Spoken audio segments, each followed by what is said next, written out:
La SICAP SA, Société immobilière du Cap-Vert, et la Sénélec, Société nationale d'électricité du Sénégal, vous offrent votre revue de presse. Bonjour et bienvenue. Rencontre entre le ministère des Finances et du Budget et le FMI. Un sujet qui intéresse ce matin Rewmi Quotidien, qui revient sur les dessous d'une renégociation. À la page 5 du journal, il est écrit que Cheikh Diba a reçu en audience Abebe Emro Selassie, directeur du département Afrique du Fonds monétaire international, dans le cadre des discussions autour d'un nouveau partenariat stratégique. Le journal présage la validation du nouveau programme économique du Sénégal. Walf Quotidien fait un jeu de mots et affiche dans l'attente des bonbons. Vox Populi s'y met également et évoque la tension économique et financière d'après rapport de l'IGF et de la Cour des comptes sur les faux chiffres. Le FMI disponible pour aider le Sénégal à sortir de l'ornière dans les mois à venir. Le chef du bureau Afrique du FMI rassuré après sa rencontre avec le chef de l'État et les ministres des Finances et de l'économie. Il a salué les réformes douloureuses mais nécessaires faites dans la transparence requise. Les États-Unis imposent leurs taxes au monde, informe le quotidien qui titre « Le Sénégal se dédouane » avant de préciser que tous les pays du monde affectés tentent de se réajuster. La fin de l'AGOA risque d'aggraver la situation de pays comme le Sénégal, rapporte le journal. Le quotidien L'Observateur Source A s'intéresse à l'affaire Farba Ngom. Pour sa libération provisoire, ses soutiens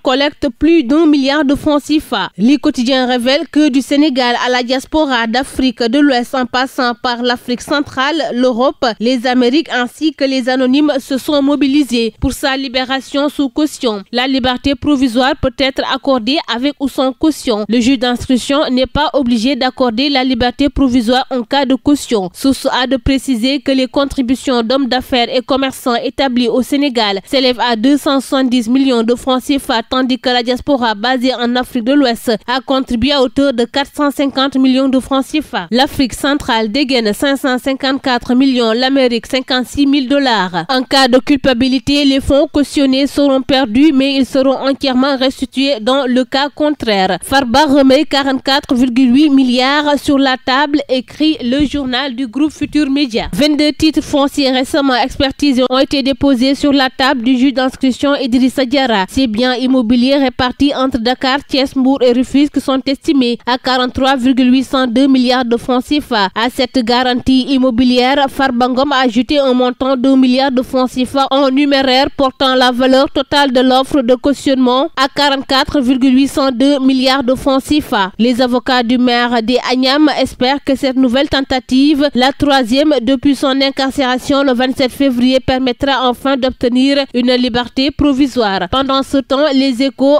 s'interrogent sur les cautionnements effectués en règle avec la loi. Jurisprudence Mohamed El Mokhtar Diop, qu'est-ce qui retient Tahirou Sarr en prison? Pour les deux affaires, Tahirou Sarr a cautionné beaucoup plus que ce dont il est accusé. Il a cautionné en numéraire et en nature conformément à l'article 140 du Code de procédure pénale. Les cautions versées sur autorisation du juge d'instruction, les ordonnances de cautionnement disponibles. L'agent judiciaire de l'État d'accord à toutes les étapes de la procédure. L'info s'est intéressé au pacte de stabilité sociale et barre à sa une, les acteurs jettent les bases. Le Sénégal, en pleine dynamique de transformation, a jeté les bases de profondes réformes économiques dont le succès nécessite une mobilisation des forces vives de la nation, y compris des membres du secteur privé et les forces syndicales. La mise en place d'un pacte de stabilité sociale apparaît indispensable pour garantir un climat social apaisé propice à l'investissement et à l'innovation et consolider les actifs sociaux. Au même moment, d'autres journaux évoquent le hadiya de 2 milliards de francs CFA de Mbacké Faye au khalife général des Mourides. Si le quotidien s'exclame, Vox Populi soutient qu'il s'agit de 2,13 milliards de francs CFA destinés aux travaux de la grande mosquée de Touba. D'ailleurs, Serigne Mountakha lui exprime sa totale satisfaction en ces termes. Sama diggante ak Serigne Mbacké yu moom sama xol sedd na lool. Cette manne n'est rien aux yeux de Serigne Touba, dit-il dans les colonnes de 24 heures. C'est tout pour votre revue de la presse. À vos kiosques et très bonne lecture. La SICAP SA, Société immobilière du Cap-Vert, et la Sénélec, Société nationale d'électricité du Sénégal, vous ont offert votre revue de presse.